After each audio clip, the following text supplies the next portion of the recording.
Hey, it's Matt from Custom Car Grills with a mesh install for the 2025 and newer Hyundai Tucson. Like with a lot of modern grills, these grill openings are huge and allow for almost anything to pass through and hit your radiator. Let's try to fix that, and I'll start by flipping the grill around. Obviously, bumper removal is needed to get here, and we will have some disassembly of the grill needed too. There are several small black screws on the back of the grill, and we'll temporarily remove these to help with the mesh install. Even a simple Phillips head screwdriver can remove these quickly. You'll want to take note of the areas hidden behind the silver bars, and I'll mark them on the side with a silver marker. These will line up with some parts of the mesh, which we can test fit before this step to make sure that we're getting the correct positioning. With the black plastic portion marked, we can separate that off from the front for a moment. You can see my marks are in the center of the area because we'll now need to drill into those marks.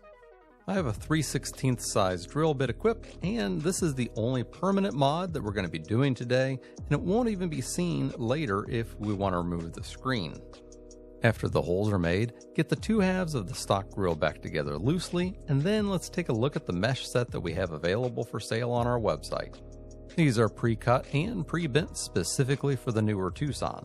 We make these from our small diamond mesh and then finish them off with a gloss black powder coat. When doing the install, it's important to note with these side pieces we want the bent edge facing towards the engine bay. With the mesh properly oriented, I'll give it a quick curve to match the curve of the grill and then proceed to slide the top and outer edge under the black plastic. The lower part of the mesh should be very form-fitting to the bottom edge of the grill with very little overhang. Screw the two pieces of the grill back together in most of the areas, but not all of them. In the center of the grill, it's fine to screw the upper area together, but leave this lower area here alone for now.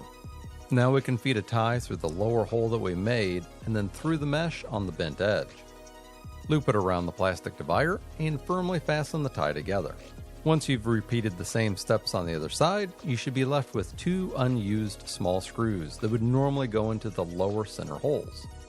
In our kit, we'll include two washers, two spacers, and two longer screws.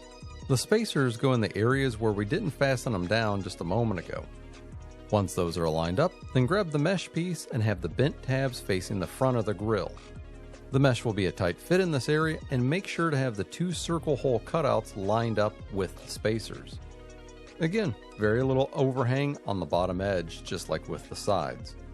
Then feed the screw through the washer and line the screw up with the spacer and fasten the screw to the grill, which will then fasten the lower part of the mesh in place. To finish it off, feed the tail end of a tie through the upper holes that we made and feed them in from the outer side going inward. It can be tricky to get the tie to feed through the mesh, but after a couple of tries it will line up and we can now fasten the tie together. Trim the tail end of the ties off and we're now done. Let's take a look from the front and see how this turned out.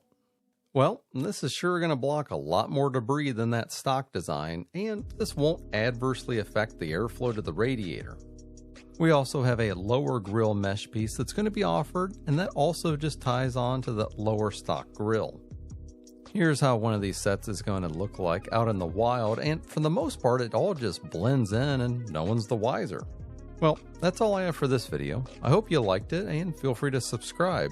If you have any comments or questions, drop them down below, and thanks for watching.